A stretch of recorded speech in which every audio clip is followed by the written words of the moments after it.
Aujourd'hui, à Explique-moi le gros, on va parler du jeu Créatures et Cultistes. Un jeu de John Tynes et Jeff Barber, qui a été édité par Ubique. C'est un 3 à 5 joueurs, mais les auteurs nous conseillent fortement de jouer à 4 joueurs.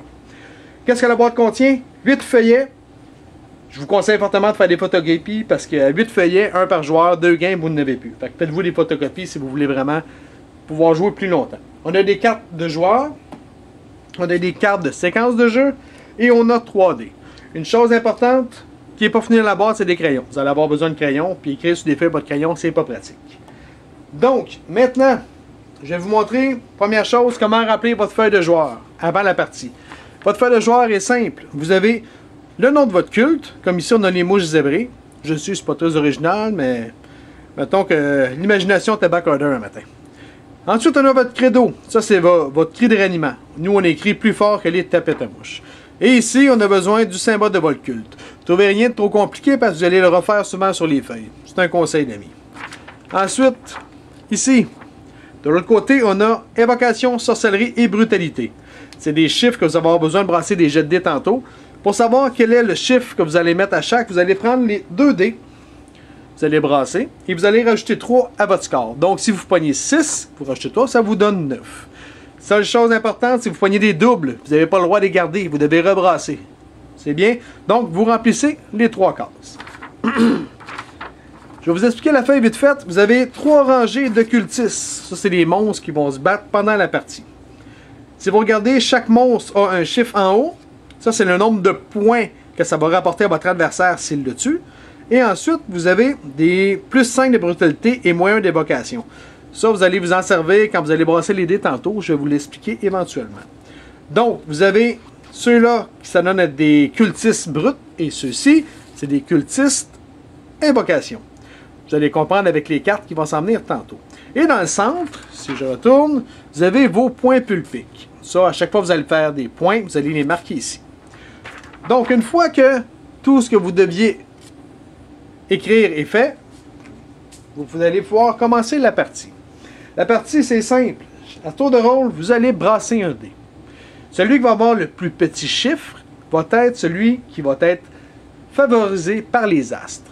Pourquoi c'est important? Parce que quand vous allez être favorisé par les astres, vous allez avoir un bonus de plus 2. Donc, le joueur qui est favorisé va être le dernier à jouer. Donc, le premier joueur va être son joueur à sa droite. Et on va jouer dans le sens inverse des aiguilles d'une montre. Donc, si je suis le premier joueur, ça va être à mon joueur à ma droite de commencer, et ainsi de suite. Une fois qu'on a trouvé le premier joueur, on va distribuer des cartes. À votre tour, vous devez avoir 6 cartes en main. Si au début de votre tour, vous en avez 3, bien, vous en pigez 3 autres. Maintenant, les cartes. Juste avant de continuer, il y a 6 modèles de cartes différents. On a les cartes péripéties, les cartes invocation, les cartes brutalité, les cartes sorcellerie, les cartes événements et les cartes invocation. Ça, je l'avais déjà dit, invocation, hein? Oui! Donc, il manque les cartes défense que je n'ai pas sorties, que je vais vous montrer tantôt. Donc, lorsque vous pichez vos 6 cartes, si vous avez des cartes péripéties, vous devez les jouer tout de suite. Donc, si j'ai celle-ci, je la joue et j'en repige un autre. Si j'ai une fois de plus une carte péripétie, je dois la jouer également tout de suite jusqu'à temps que j'aie 6 cartes autres que des cartes péripéties. Donc, vous lisez le texte et vous faites ce qui est écrit dessus, tout simplement. Ensuite, à votre tour, vous allez pouvoir jouer 2 modèles de cartes, surtout, que je vais vous expliquer tout de suite, les cartes brutalité et les cartes invocation. Pour jouer une carte brutalité, c'est très simple. Vous allez choisir une de vos brutes, de préférence, mais vous pouvez prendre aussi vos invocateurs. Vous prenez un de vos cultistes de votre première ligne. Car c'est seulement ceux de la première ligne qui vont pouvoir se battre. Et vous allez seulement pouvoir vous battre contre ceux de la première ligne adverse. Donc la feuille, premièrement, est toujours placée de cette façon-ci pour que les chiffres soient face à vous et que tous les cultistes soient face à l'adversaire. Donc, à mon tour, si je veux jouer une carte brutalité, je monte la carte, je dis à tout le monde, je joue cette carte, je prends ce cultiste-ci et je vais attaquer celui-ci à votre adversaire. Tout simplement. De quelle manière qu'on se bat, ça va être en brassant les dés. Ce que vous allez faire, vous allez brasser 3 dés. OK? Donc, si je prends, admettons, je décide de me battre avec cette brute-là, je vais lancer mes 3 dés et je vais ajouter le bonus qu'il y a en haut. Donc, si je prends cette brute-ci, admettons, je vais lâcher mes 3D et je vais rajouter plus 3 à mon score ici. Donc, si je regarde ici, carte brutalité, j'ai 10, je vais rajouter un plus 3 vu que je prends ce cultiste-ci. Donc, j'ai 13. Donc, mon but, c'est de pogner 13 ou moins avec mes dés. Tout simplement. Donc, si je brasse et je pogne 12, je vais réussir à passer. Si je pogne 14, ben, je ne passe pas. N'oubliez pas que, comme je vous disais tantôt, celui qui est favorisé par les astres a un plus 2 en plus. Donc, si j'ai mon plus 2, tantôt je disais que ma brute avait un plus 3, donc ça me ferait plus 3. Avec ma brutalité, j'aurais 13, plus si je suis celui qui est favorisé par les astres, ça me donnerait 15. Donc, il faudrait que je pogne moins que 15, qui est plus facile. Donc, lorsque j'attaque, les choix qui s'offrent à moi, 1, je brasse les dés.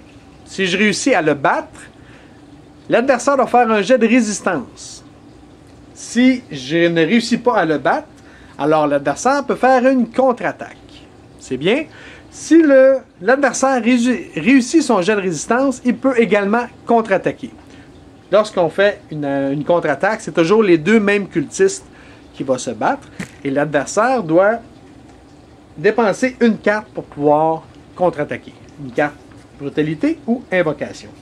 Donc, je récapitule ici, Paul. Je passe mes dés. Je me bats avec mon cultiste qui a un plus 3. J'ai une brutalité de 10, donc je tombe à 13. Je brasse mes dés. Je pogne 12, je passe. L'adversaire doit faire la même chose. Il va brasser ses dés. Mais lui, ce qu'il doit faire, admettons que j'ai décidé d'attaquer celui-ci. Ouais.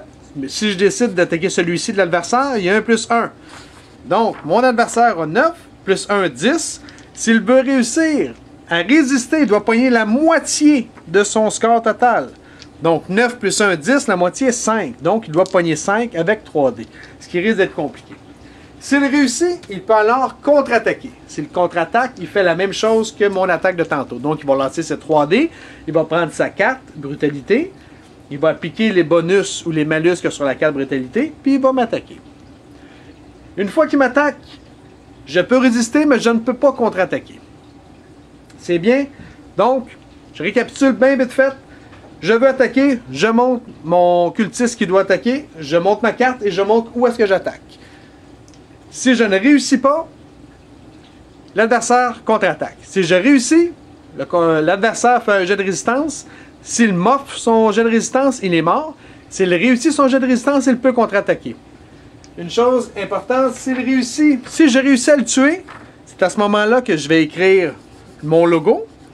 Le logo, je vous montrais tantôt. Pour dire qu'il est mort. Et en haut, le 0, c'est le nombre de points que j'accumule. Là, j'aurais 0.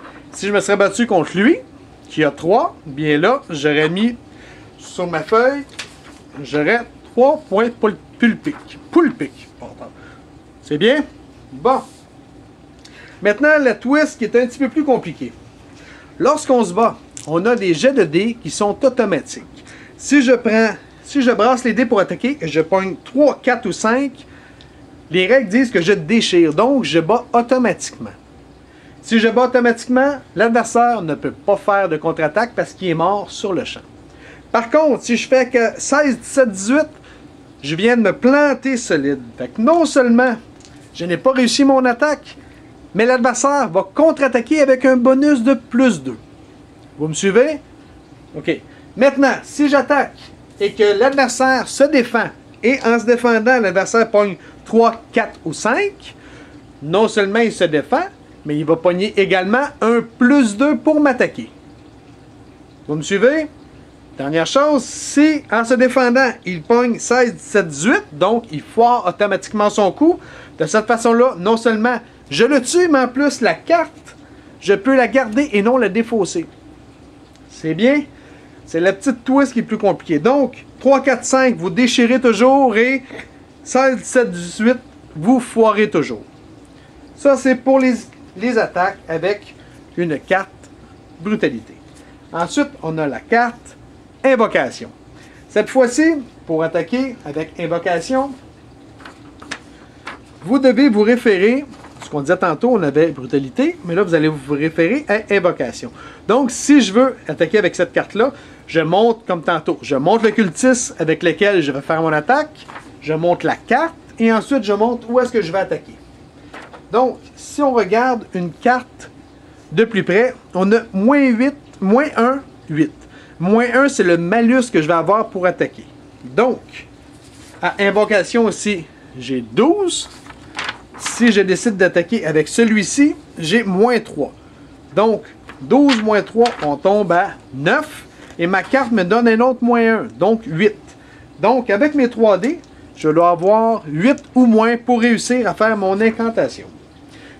Si je réussis, l'adversaire doit se défendre, comme on le faisait tantôt. Mais pour se défendre, ici on a le 8, il doit pogner 8 ou moins avec les 3D.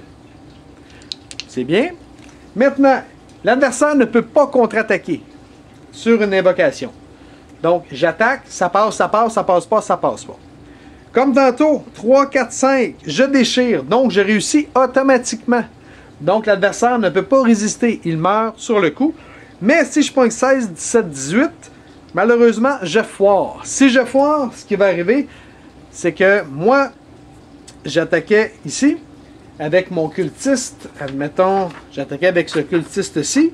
Si je foire, eh bien, la bébite survire contre moi et attaque mon joueur. Donc, je dois faire un jet de résistance pour ne pas mourir avec ma propre carte. Si l'adversaire essaie de se défendre, essaie de résister avec ses dés, et malheureusement, il foire, donc il pogne 16, 17, 18, alors là, non seulement il meurt, mais en plus, moi, comme tantôt, je peux garder ma carte sans la discarter. Donc, c'était pour les évocations et les cartes brutalité. C'est comme ça que ça fonctionne. Dernière chose, chaque cultiste dans un tour de jeu peut faire une attaque par invocation et une attaque par brutalité. C'est bien. Ensuite, si j'ai 1, 2, 3, 4, mettons j'ai ces 5-là qui sont morts, mais je peux seulement attaquer avec ces 3-là. J'ai pas le droit d'attaquer avec la deuxième ligne. On attaque toujours avec sa ligne, sa première ligne. S'il m'en reste un, je n'ai pas le choix d'attaquer avec un. Même chose, si je veux l'attaquer, si je veux attaquer le joueur adverse et qu'il lui reste seulement que 1, j'ai pas le choix d'attaquer lui, je peux pas attaquer sur la deuxième ligne. C'est une ligne à la fois. Maintenant, on a dans le jeu des cartes de sorcellerie. On a des cartes événements.